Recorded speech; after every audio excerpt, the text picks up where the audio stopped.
ও দেশে প্রতিদিন 500 জনেরও বেশি চাকরি হারাচ্ছে। এই প্রত্যক্ষর কারণে দেশের প্রত্যেকটি জায়গায় অর্থাৎ প্রায় দেখতে গেলে 78,000-এর বেশি এখন পর্যন্ত চাকরি হারিয়ে ফেলেছে।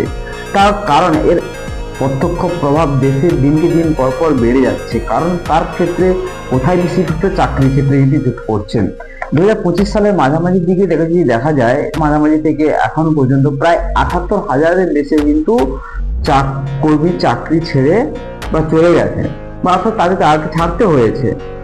এই ডেটা কোনো অনুমান করা হচ্ছে না।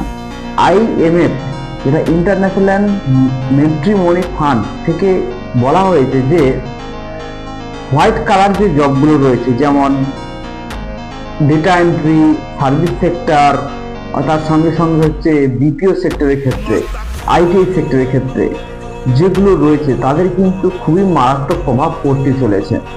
তো এই যে জবগুলো, অর্থাৎ যাদের এত সুন্দর এতদূর পড়াশোনা করে জবগুলো তৈরি করেছিল তাদের ক্ষেত্রে কিন্তু প্রত্যক্ষভাবে বিশালভাবে প্রভাব পড়তে চলেছে।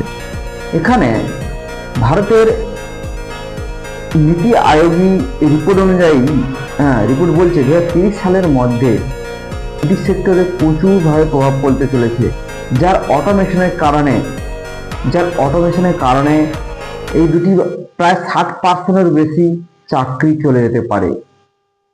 শুধু রিপোর্টের কথা সম্ভাবনা বলেনি তিনি, কিছু মানে যে চলে যাবে এর শুধু সম্ভাবনার কথা বলেনি, কিছু এরকম কিছু বলে গেছে যে প্রায় কিছু মানুষের চাকরি এনে দেবে।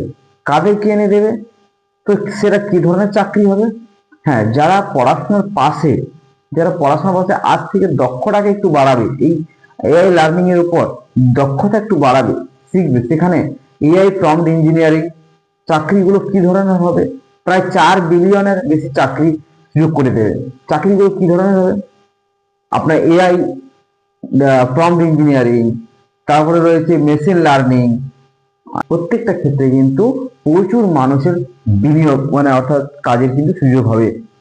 নীতি আয়োগী এই সঙ্গে সঙ্গে আরো বলেছে, নীতি আয়োগের CEO যে রয়েছে BVR সুব্রমণিয়াম, তিনি বলেছেন AI গোটা বিশ্বে দ্রুতভাবে এগোচ্ছে, সেখানে ভারত একটাই সিদ্ধান্ত মত হয়ে রয়েছে, যেখানে যে হয় ভারতবর্ষ মত দেবে, না হলে কিন্তু মুখ থুবড়ে পড়বে। কারণ AI যদি যেভাবে দ্রুতভাবে এগিয়ে যাচ্ছে, যে যদি AI এভাবে এগিয়ে থাকে তাহলে কিন্তু খুবই পরিমাণে আগামী 5 থেকে